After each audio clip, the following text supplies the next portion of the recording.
Clone Wars Season 1, Episode 5, Rookies. This is a full lore breakdown and retrospective of this episode.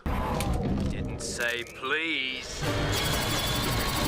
Close, get up! The quote of the episode is, "Best confidence builder is experience." We see that with Rex and Cody in the episode when we compare them to their unexperienced brothers.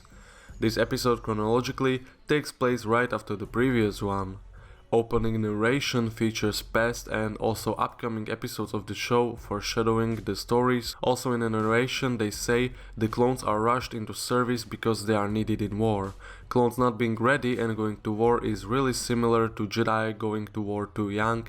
Padawans are knighted early so they can support the Republic in this conflict, but as we'll see in later episodes, that won't be the best idea in some places. It also is one of the reasons why Jedi fell during the war. They were meant to be keepers of the peace, not soldiers, and rushing Padawans to war was simply not the best thing. Rishi Moon is setting off this episode. Rookies are stationed on this tracking station, which seems boring at start, but it is a key location to the Outer Rim, and the communication station serves as protection of Kamino from separatist invasion.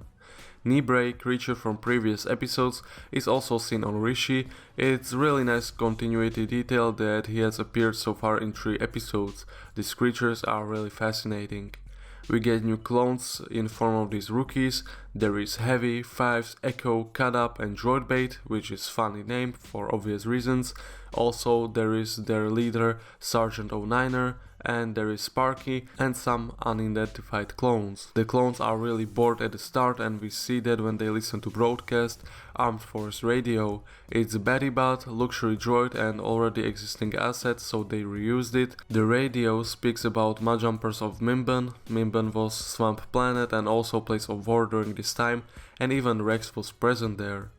We also see that on the base there are several posters, like that one with Twi'lek model. This concept art for Clone Trooper Barracks pin-up art really shows us that clones like Naboo. Anakin is not sleeping, he is obsessed with Grievous, he wants to find him no matter what. It could be because Grievous endangered Padme in previous episode Destroy Malevolence. Could he want revenge and that's why he can't focus? Could be, or he simply wants to end all of this, but it won't be that simple. Grievous was spotted in Balmorra system, another place of war. We also were in Balmorra system during the 2nd season of Star Wars The Bad Batch. Inspections of tracking stations are being done by Cody and Rex. One was done on Pastille Station. Pastille was terrestrial astronomical object we saw only in one Star Wars comic. Droid pods are used to deliver droids, and this is reused model from Rising Malevolence. There it was a pod hunter and now it is this. I mean, I really get why they reused those models because the budget wasn't as big as it is nowadays, so they really need to be clever with some of the stuff.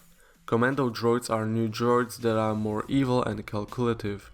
It's a hybrid of B1 and B2 droids and it's acting more human. Why don't separatists make more of them? Simply, it's because of credits. These were much more expensive droids. And Commando seems really scary at some times. When this poor clone is attacked by these droids, we see jump scare from his point of view, really emphasizing on how scary these droids are. Casualties don't end here and also Sergeant dies. Asajj Ventress calls Dooku about Kamino invasion. They are really setting up future episodes with this, and she also calls him Lord, clearly defying hierarchy here. Rex and Cody appear to support our rookies. This is first episode when they have the most screen time so far. Rishi Eel is creature that attacks our clones. They feed on poor Nibre and now even Cut Up. Rex carries standard DC-17 blaster, which is really unusual for him, but his whole situation is unusual. Cody says he has a bad feeling about this. Iconic and returning Star Wars line.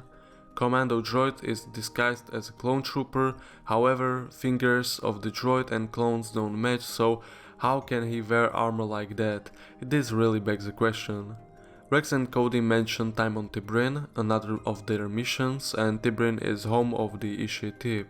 When clones want to get back inside the base, commandos watch through this droid and it is similar to gatekeeper droid that Jabba had in his palace. The word hell is said in this episode. This made some parents complain about it back in the days, so Cartoon Network had to censor it, but on Disney Plus it is still uncensored. They also reference hell, which is callback to Han saying it in the original trilogy, and could this hint at the afterlife of Star Wars? I don't really think so. Lackerhulks are also part of Separatist fleet. Clones use liquid Ibana to destroy the base. This fuel was used in starships and also in blasters. Cody said to Heavy that big gun doesn't make a big man. Later, Heavy proves that he is truly a big man as he sacrifices himself for all the clones and destroys the station but needs to stay behind. His death is so impactful, we only hear his heartbeat and the detonator. On the detonator we can notice there is some Arabic text written by Heavy and we can translate it. At the end of the episode, when Echo and Fives are joining 501st, Echo's helmet at the end keeps changing. Once it is like this, then like this. That's it for this breakdown. Let's discuss the episode and rank it on the tier list. This episode is my favorite so far, if not from the whole season. First of all, nostalgia is definitely speaking here, as it's one of the first episodes I ever saw when I was younger. However, besides that, it's still a really good episode. Story is simple. Few clones are on a remote world protecting an important base, and the Separatists are trying to take it. I really like the premise. We get to know clones more personally, without the Jedi, and just see how they are working without them. It's entirely different dynamic, as they are left to do everything in their power to save Kamino. The stakes are high even though it's not major battle, because Kamino is at stake.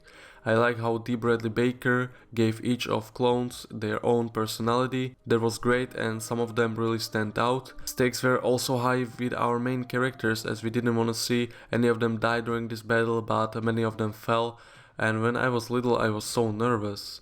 Heavy was the saddest death, and at the time he had most of those cool one-liners. These clone troopers start from the very beginning, and even without colored armor they still stand out with their personalities, but I love how they become more distinguished as the episode continues. The action is so quick that it really sells us the whole atmosphere of this war.